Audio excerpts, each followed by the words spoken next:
ধন্যবাদ আপনাদের সবাইকে। আমাদের নয়া আজাদির শুভেচ্ছা। নিশ্চয়ই আপনারা নিজেরাও আজকে রাস্তাঘাটে ঘুরে দেখেছেন যে সত্যিকারের বিজয় কাকে বলে। মানুষ হাঁটছে, মানুষ কোনো কাজ নাই, শুধু শুধুই হাঁটছে, কিন্তু তার বডি ল্যাঙ্গুয়েজে, তার আচার আচরণে বোঝা যাচ্ছে যে দিনটা আজকে বিজয়ের দিন। 15 বছর তো বটেই, আমার জন্মের পরে দেখি নাই যে মানুষ এমন স্বতঃস্ফূর্ত কোনো বিজয় দিবস, যেখানে হিন্দু, মুসলিম, বৌদ্ধ, খ্রিস্টান প্রত্যেকটা সংগঠন যে যার মতো করে বিজয় দিবস উদযাপন করছে। কারণ এই বাংলাদেশের মানুষ সম্ভবত প্রথম যে ফিল করছে যে প্রকৃত অর্থে স্বাধীনতাটার মালিক সে এবং স্বাধীনতাটা তার। আমরা জানি না আগামী 16 ডিসেম্বরেও এই অবস্থা থাকবে কিনা, এই স্বাধীনতার মালিক বাংলাদেশের জনগণ থাকবে কিনা, কিন্তু অভূতপূর্ব আজকে আপনি নিশ্চয়ই খেয়াল করেছেন যে আজকে আমরা ইনকিলাব মঞ্চের পক্ষ থেকে যে বিজয়ের লাল জুলাই যে আয়োজন করেছি, একদম সকাল থেকে শুরু করে আমরা আজকে ইনশাল্লাহ 8টা পর্যন্ত চলবে। এখানে আমরা একটা নতুন জিনিস আজকে করেছি। আমাদের বাংলাদেশে একটা খেয়াল করবেন, শেখ মুজিবকে বলা হচ্ছে 1000 বছরের শ্রেষ্ঠ বাঙালি, কিন্তু 1000 বছরের শ্রেষ্ঠ বাঙালির ইতিহাস শুরু হয় 1971 থেকে, মানে 50 বছর আগে থেকে। মানে তারা নিজেরাই বলছে যে 1000 বছরের শ্রেষ্ঠ বাঙালি শুরু হচ্ছে তাদের 71 থেকে। আমরা আমাদের ইতিহাসকে কারামুক্ত করেছি, আবার বলছি আমরা আমাদের ইতিহাসকে কারামুক্ত করেছি।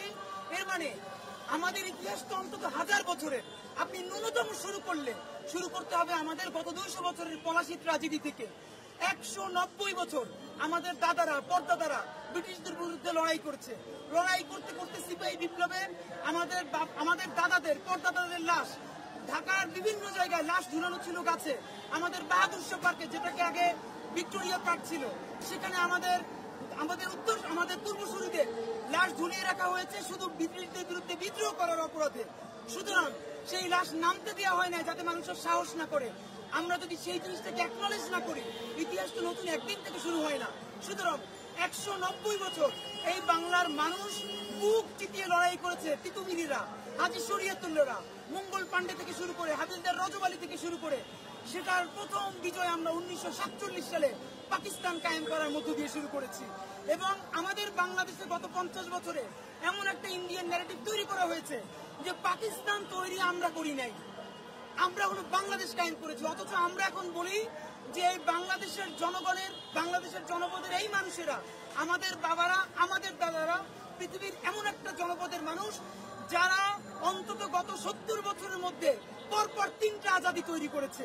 1947 সালে আমাদের দাদারা ব্রিটিশদেরকে দাঁড়িয়ে প্রথম পাকিস্তান তৈরি করেছিল। আপনি ভাবুন, পশ্চিম পাকিস্তান এবং পূর্ব পাকিস্তান, এর মধ্যে জনগণ কোথায় বেশি ছিল? নিশ্চয়ই পূর্ব পাকিস্তানে। তাহলে পূর্ব পাকিস্তানের মানুষ বেশি থাকার কারণে জনসংখ্যায় সে যদি পাকিস্তান কায়েমে আন্দোলনে শরিক না হতো, তাহলে জীবনেও পাকিস্তান কায়েম হতো না। সুতরাং আমাদের দাদারা বুক চিতিয়ে লড়াই করে পাকিস্তান কায়েম করেছে। এমনকি তারা যে শেখ মুজিবের বইয়ের নাম বলে অসমাপ্ত আত্মজীবনী, সেটাও আওয়ামী লীগ পড়ে না, ছাত্রলীগও পড়ে না। তারাও তাহলে বুঝতো যে শেখ মুজিব পাকিস্তান কায়েম করার জন্য তার জীবন কিভাবে দিতে চেয়েছে। সুতরাং আমাদের 47কে ভুলিয়ে দেওয়া হয়েছিল, আমরা সেটা আর ইনশাল্লাহ আমরা ভুলতে দিব না। আমাদের বিজয়ের প্রথম আজাদির প্রথম ধাপ 1947। এরপরে 47 আমাদের আকাঙ্ক্ষা বাস্তবায়ন না হওয়ার কারণে আমরা বাংলাদেশ আবার একটা 1971 করলাম। এবং অত্যন্ত আজকে আপনাদেরকে বলি, আপনি নিশ্চয়ই দেখেছেন নরেন্দ্র মোদী টুইট করেছে যে এই যুদ্ধ ছিল ভারত পাকিস্তানের এবং ইন্ডিয়া উইন করেছে। এটা তো আজকের নতুন ন্যারেটিভ না।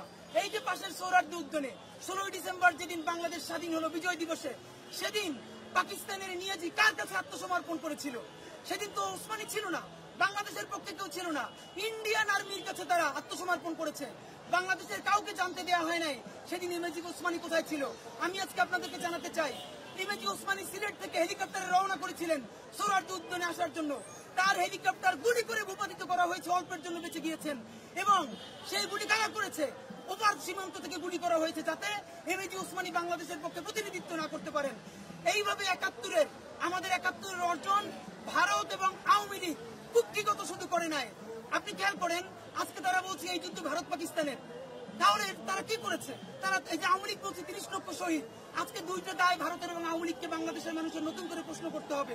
প্রথম দায়, ভারত বলছে ভারতের 7 সিস্টার্স সাথী মানে রক্ষা করবার জন্য তার অত্যন্ত জরুরি ছিল পূর্ব পাকিস্তান ভেঙে দেয়া।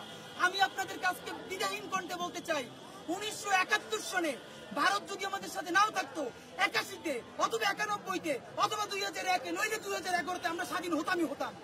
ভারতের সাহায্যে আমাদের কোনদিন স্বাধীন হওয়া লাগতো না।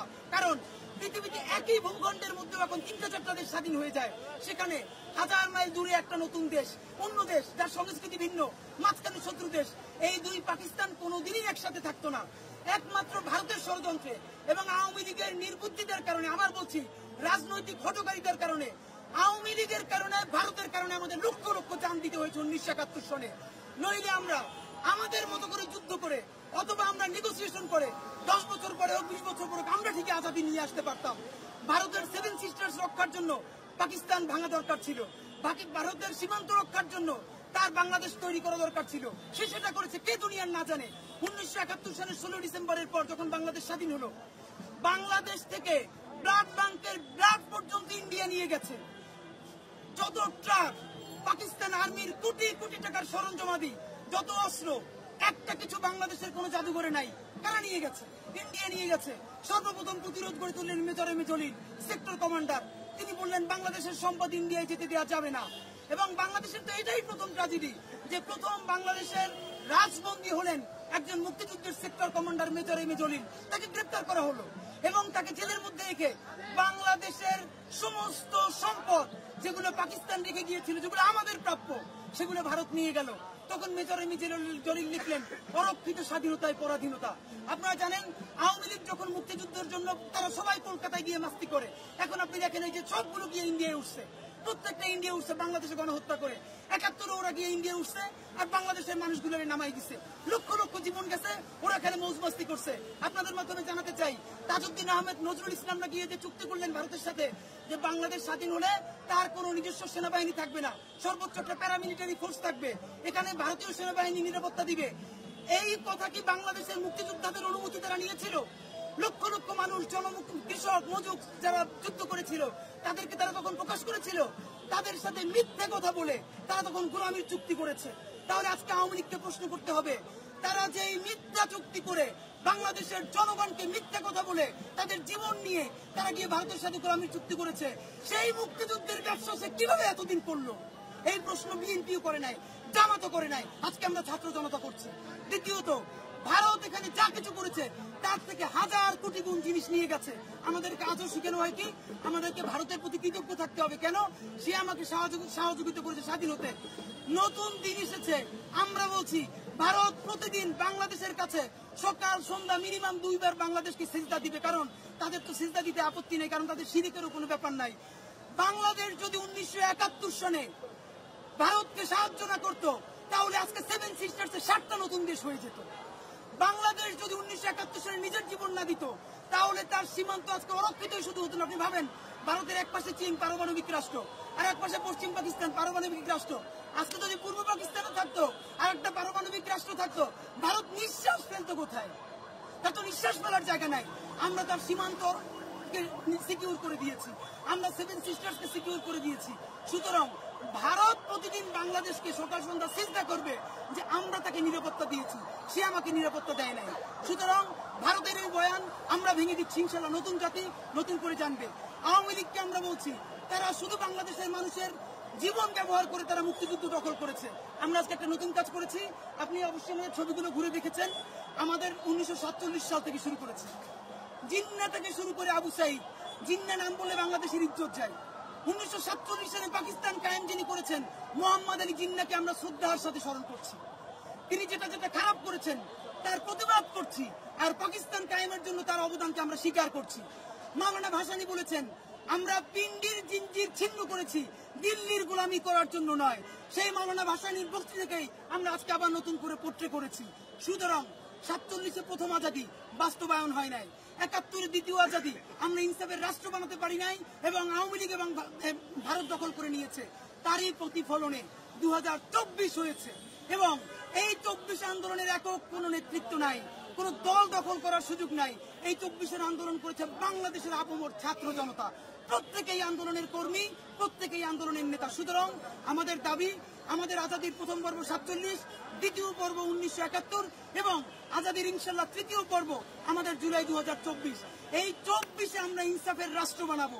আর যদি তাতে ব্যর্থ হই তাহলে আমাদের পরবর্তী প্রজন্ম আবারও চতুর্থ আজাদি বানাবে, পঞ্চম আজাদি বানাবে। ততদিন না পর্যন্ত ইনসাফের রাষ্ট্র কায়েম হবে ততদিন পর্যন্ত আজাদি চলবে ইনশাল্লাহ।